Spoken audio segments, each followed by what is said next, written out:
The Prime Minister of Barbados, Amia Motley, made a statement yesterday or the other day at the United Nations right after Benjamin Netanyahu spoke.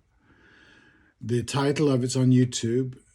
The title of it is Extraordinary Attack on Netanyahu and His Misreading of the Bible. So you can look it up. And I printed the link, but you can't see it. This is a YouTube link to the Prime Minister of Barbados at the UN last week. I don't know.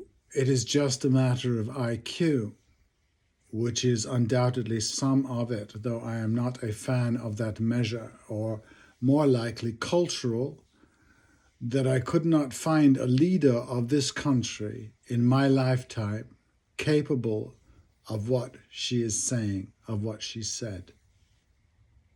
To give benefit of the doubt, perhaps an American elected leader is capable of thinking it, but that is all one if they cannot express it, right?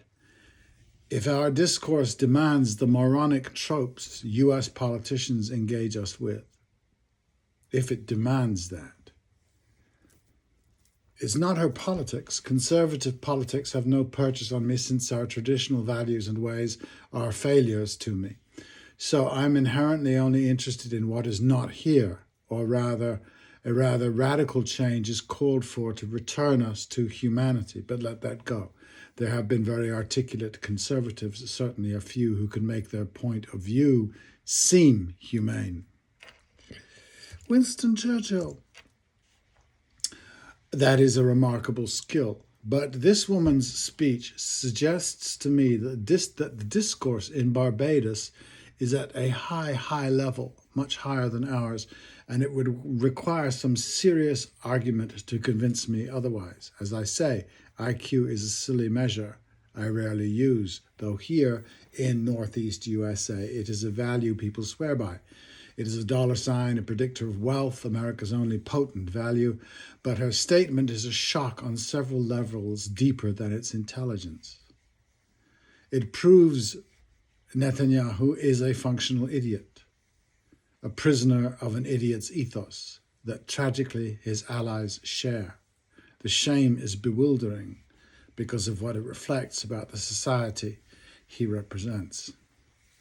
Chomsky is a fading superstar for simple statements of the obvious. Many bright people say he's what? A genius? Again, the dubious measure.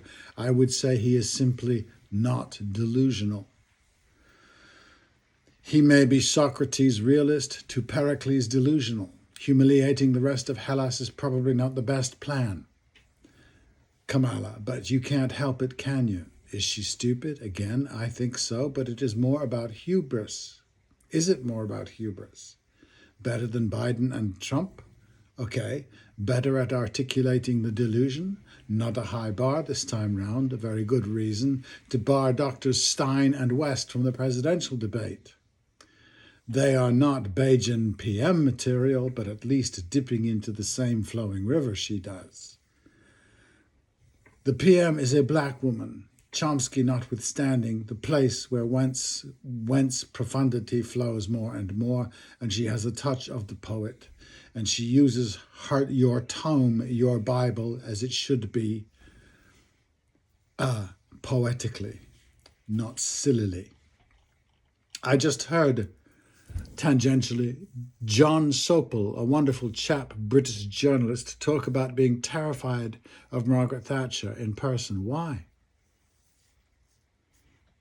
Is it the person? Was John ungrown? Is it the institution, the British government displaying its emotionally undemocratic essence, or a culture that does not permit of male energy except to women? The same culture that permits another functional male moron, John Kennedy of Louisiana,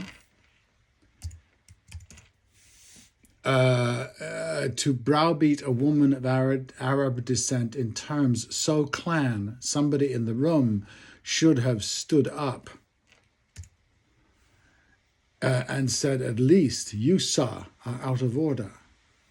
This does not happen in US committee hearings. They are a place where the ugly, old, and hemorrhoidal are given carte blanche to demonstrate the effects of their delusion.